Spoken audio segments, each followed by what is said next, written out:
ابتدا ہی رب کریم کی اسم لا یزال سے جو گردش دوراں کا تنہا محور ہے، دیکھتی آنکھوں سنتے کانوں کو شہزاد سعید کا سلام پہنچے۔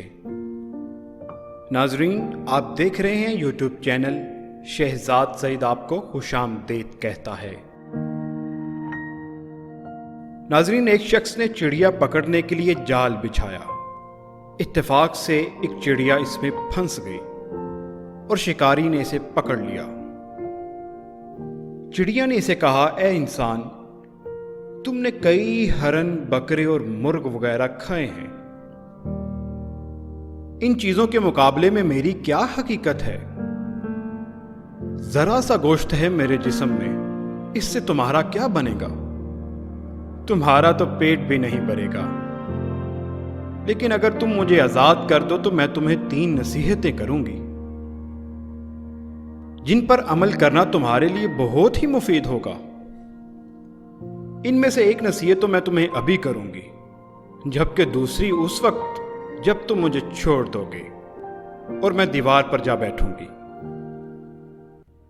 اس کے بعد تیسری اور آخری نصیحت اس وقت کروں گی جب دیوار سے اڑ کر سامنے درخت کی شاخ پر بیٹھوں گی۔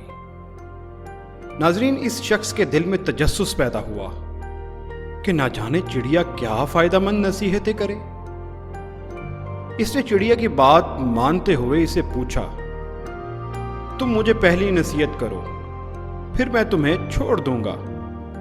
چنانچہ چڑیا نے کہا، میری پہلی نصیحت یہ ہے کہ جو بات کبھی نہ ہو سکتی ہو اس کا یقین مت کرنا۔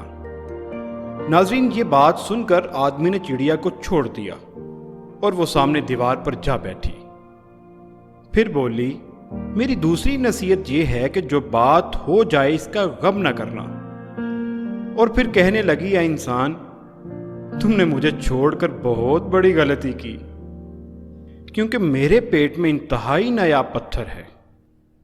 اگر تم مجھے ذبح کرتے اور میرے پیٹ سے اس موتی کو نکال لیتے تو اس کے فروخت کرنے سے تمہیں اس قدر دولت حاصل ہوتی کہ تمہاری آنے والی کئی نسلوں کے لیے کافی ہوتی اور تم بہت بڑے رئیس ہو جاتے۔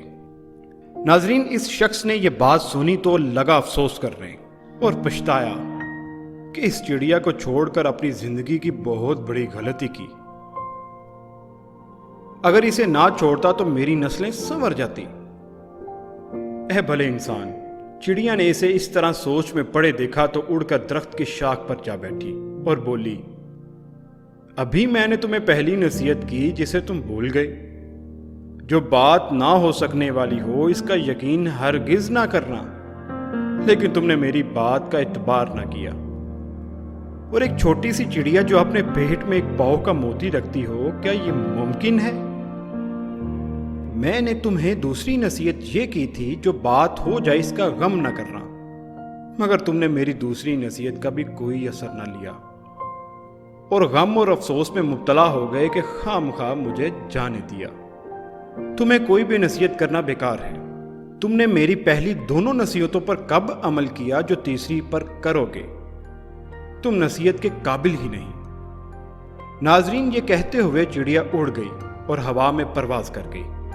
وہ شخص وہیں کھڑا چڑیا کی باتوں پر غور و فکر کرتے ہوئے سوچوں میں کھو گیا۔ ناظرین، وہ لوگ خوش قسمت ہوتے ہیں جن کو کوئی نصیحت کرنے والا ہوتا ہے۔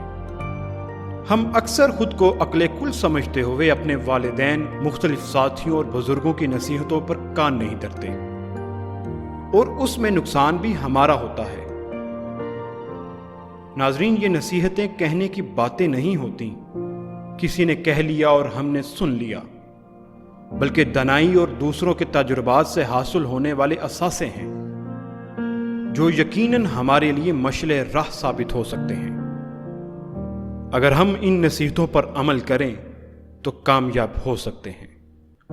ذرا سوچئے۔